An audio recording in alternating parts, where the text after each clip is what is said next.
Today, I am honored to have the opportunity to grab a beer and chat with the owners of Lost Tavern. Rob,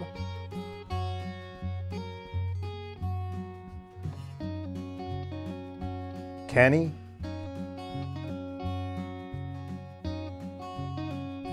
Tony, and Ken.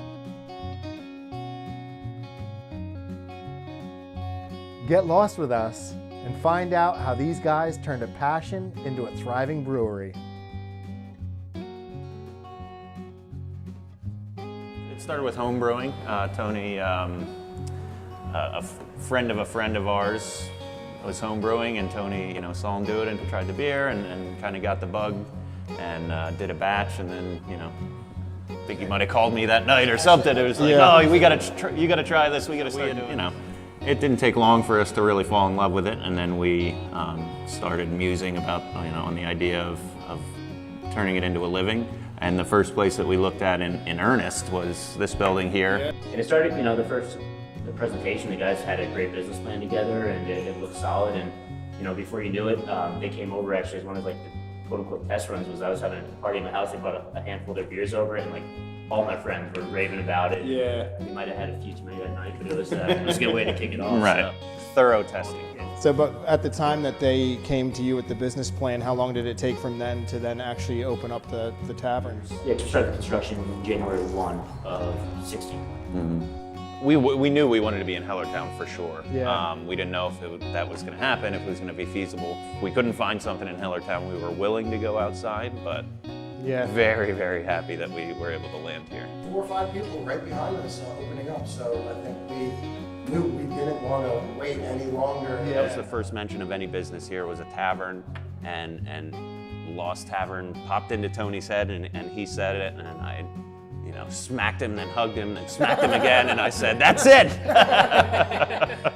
Can we reenact that, please? The logo, which is a pretty cool story behind it.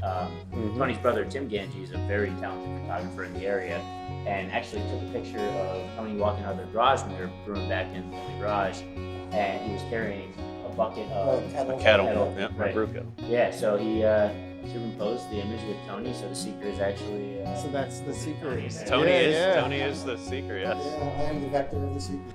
We try our hardest to put that logo and that symbol and burn it into people's brains as much as we can, because that's how you successfully brand. Is you get people to recognize, and soon this symbol alone is going to be recognized as Lost Tavern. Absolutely. You wouldn't even need to follow it up with the words Lost Tavern. Yeah. It's kind of like the Nike swoosh. You don't have to put Nike next to the swoosh. Just know that Just brew it. Touche. You see how things happen around here? That's so good. No, and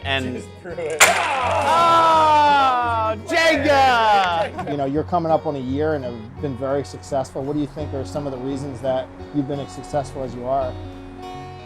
Hard work, first and foremost. It has not been easy. Long days and nights and sacrifice. But also knowing your craft, knowing where you want to go. Yeah. Ken's run a business for a long time. These guys have brewed beer for a long time. It was kind of the perfect mix, and that's one of the reasons why it was such an easy decision for us. I thought there was a very easy path that we kind of all saw eye to eye on. Grow right, grow strategically. Yeah. And make sure we're taking care of the talent that's been so good. Like I was saying, there's so many great breweries in the Lehigh Valley, and they're, somewhat from an outside eye might see it as competition, but it's not. If we all raise, the bar, table, I guess, raise the bar together, we're gonna have more and more great beer coming out of Lehigh Valley, and we're doing it together. So. And Blue Barnyard, they do an excellent job at taking our spent grain and then feeding it to their livestock or using it as fertilizer on their farm prior to the yeast eating it, creating alcohol. Oh, okay, gotcha. So no alcohol. That the chickens and ducks and pigs are not getting drunk at their farm. At least not by us. Yeah. So in the brewing industry, cleaning and staying clean and sanitized is the biggest.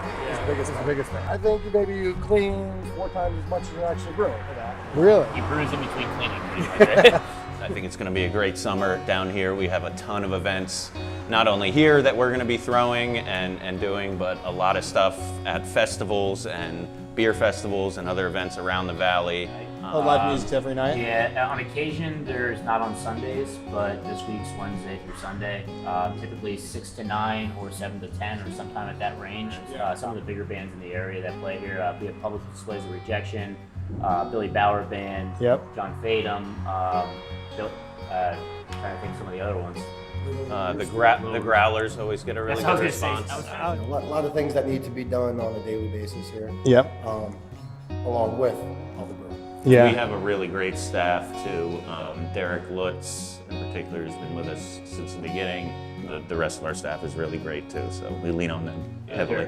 Yeah. Great staff that's willing to, drop their day-to-day. That's and, perfect. help out with You anything need they that. can. Yeah. So, Yeah, a nice little cheers. Cheers, mates. Yeah.